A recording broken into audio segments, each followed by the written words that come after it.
أعوذ بالله من الشيطان الرجيم بسم الله الرحمن الرحيم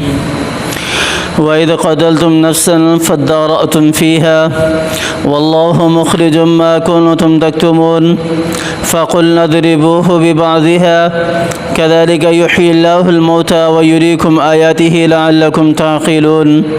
صدق الله العظيم۔ اور جب تم لوگوں میں سے کسی نے ایک آدمی کا خون کر دیا، وَإِذْ قَتَلْتُمْ نَفْسًا، جب تم میں سے کسی ایک آدمی کا تم لوگوں نے خون کر دیا، فَادَّارَأْتُمْ فِيهَا، اب اس خون کرنے کے بعد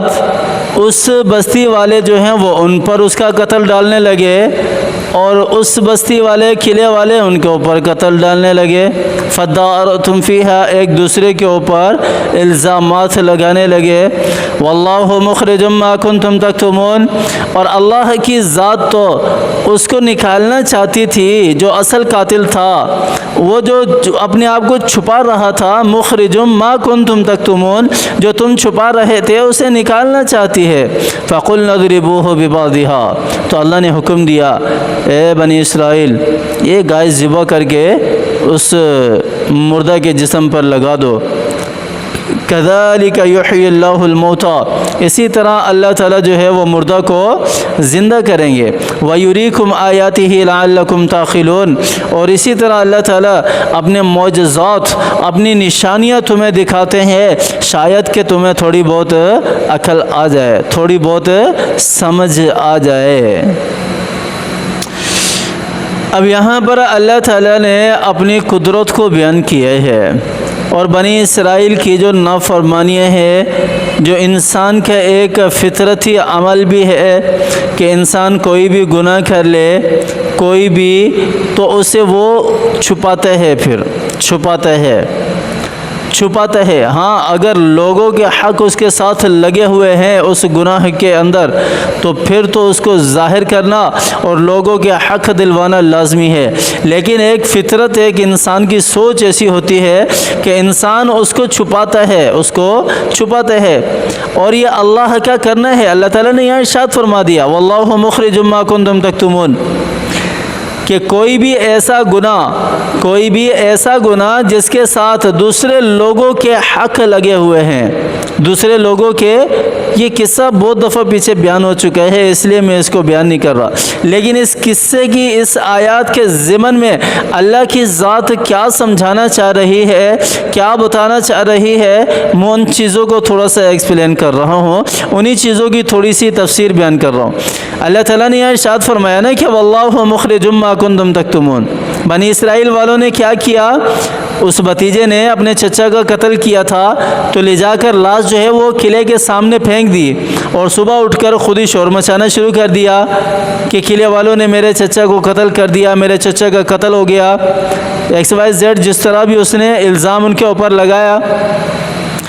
تو اللہ تعالیٰ کہہ رہے ہیں کہ میں نے وہ جو لوگوں کے حق پامال کرنے والا تھا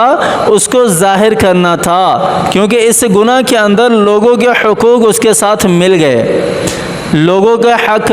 اس کے ساتھ مل گئے۔ اللہ تعالیٰ کسی کے حق کو ضائع نہیں جانے دیتے، اللہ کی ذات کسی کے حق کو ضائع نہیں جانے دیتی، وہ حق اس کو مل کر رہتا ہے۔ جتنا رزق، جتنی زندگی، جتنی سانسیں، جتنا جس کے نصیب میں، جس کے حصے میں لکھا ہوا ہے، اللہ تعالیٰ کی ذات اس کو دے کر رہتی ہے، اس کا ذمہ اللہ کی ذات نے خود لیا ہے۔ وَمَا مِن دَابَّةٍ فِي الْأَرْضِ إِلَّا عَلَى اللَّهِ رِزْقُهَا، اللہ تعالیٰ نے قرآن پاک کے اندر ارشاد فرمایا کہ میرے بندے، تیرا جتنا رزق ہے میں نے تجھ تک پہنچانا ہے۔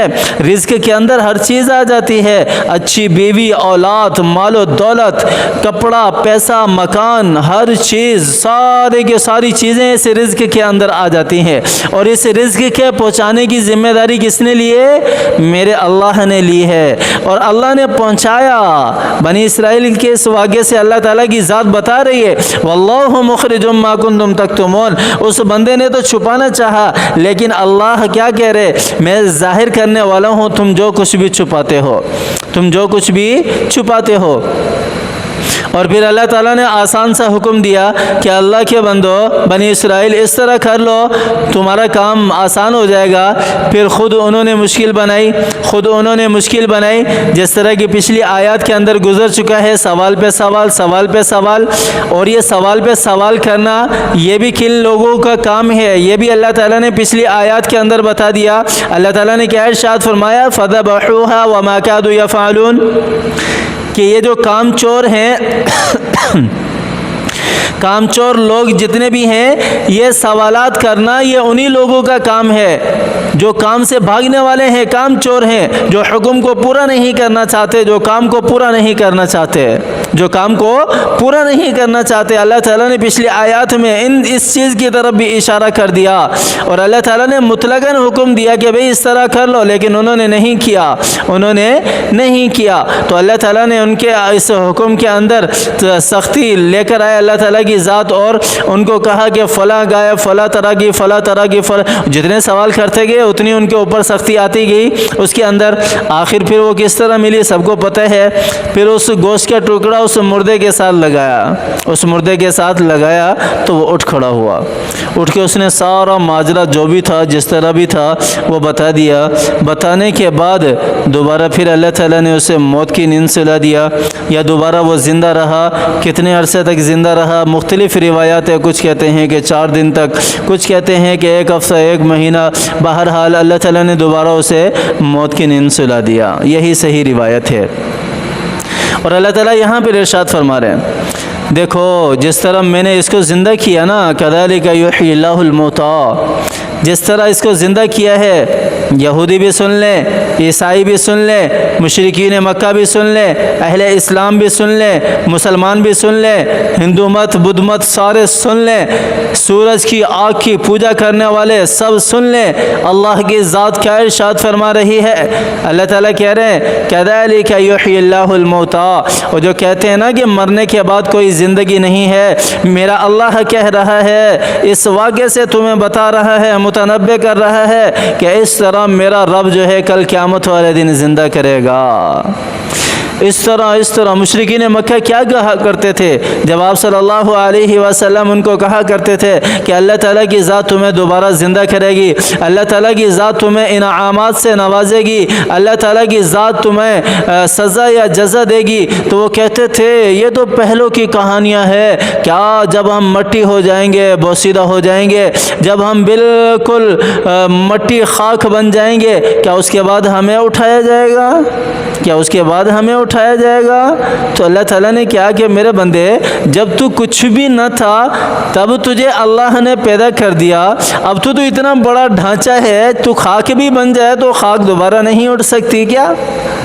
وہ خاک دوبارہ نہیں اٹھ سکتی کیا؟ کیوں نہیں اٹھ سکتی؟ اللہ تو جس چیز کا ارادہ کر لے وہ چیز وجود کے اندر آ جاتی ہے، وَيُرِيكُمْ آيَاتِهِ لَعَلَّكُمْ تَعْقِلُونَ۔ اس آیت کے اندر سارے داخل ہیں، اہل اسلام بھی داخل ہیں، آخری الفاظ جو آیت کے ہیں وَيُرِيكُمْ آيَاتِهِ لَعَلَّكُمْ تَعْقِلُونَ، اور اس میں یہودی اور عیسائی اور جتنے بھی نان مسلم ہیں وہ سارے کے سارے داخل ہیں۔ اللہ تعالیٰ کہہ رہے ہیں میں تمہیں اسی طرح اپنے معجزات دکھاتا ہوں، اپنی نشانیاں دکھاتا ہوں، شاید کہ تمہیں عقل آ جائے، شاید کہ تمہیں سمجھ آ جائے۔ یہ اللہ تعالیٰ ہر وقت نہیں کرتے، کبھی کبھار کرتے ہیں۔ اور اس کے اندر اللہ تعالیٰ نے تعلیم دی ہے اہل اسلام کو بھی، امت محمدیہ کو بھی، اہل یہود کو بھی، اہل نصارہ کو بھی، کہ اللہ تعالیٰ تمہیں تھوڑا سا ہلا کر دنیا کے اندر بتانا چاہتے ہیں، دکھاتے ہیں کہ اللہ کی ذات ہے، شاید کہ تمہاری کھوپڑی میں کچھ عقل آ جائے، شاید کہ تم کچھ سوچنے والے بن جاؤ، شاید کہ تم غور و فکر کر کے اللہ کو پہچاننے والے بن جاؤ۔ اس آیت کا مطلب یہی ہے کہ جب اللہ عذاب نازل کرتا ہے تو اس کا مطلب یہی ہوتا ہے کہ لعلکم تعقلون، جو باقی رہ جانے والے ہیں شاید ان کی عقل ٹھکانے لگ جائے، لیکن آج کا مسلمان بھی اور آج کا کافر بھی اللہ کے ساتھ اعلان جنگ کیا ہوا ہے۔ مسلمان جو ہیں وہ بھی گناہوں کو نہیں چھوڑ رہا ہے،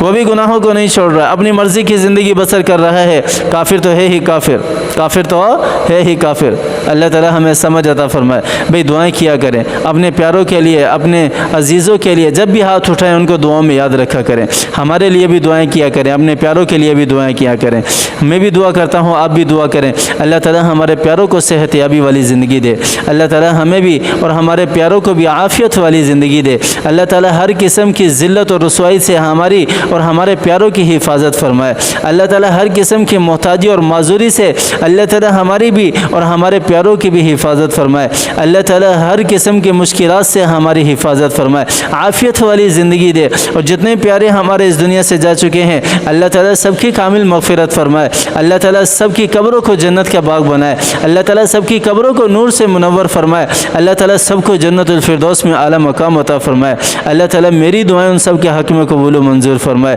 آمین ثم آمین، وآخر دعوانا ان الحمد للہ رب العالمین۔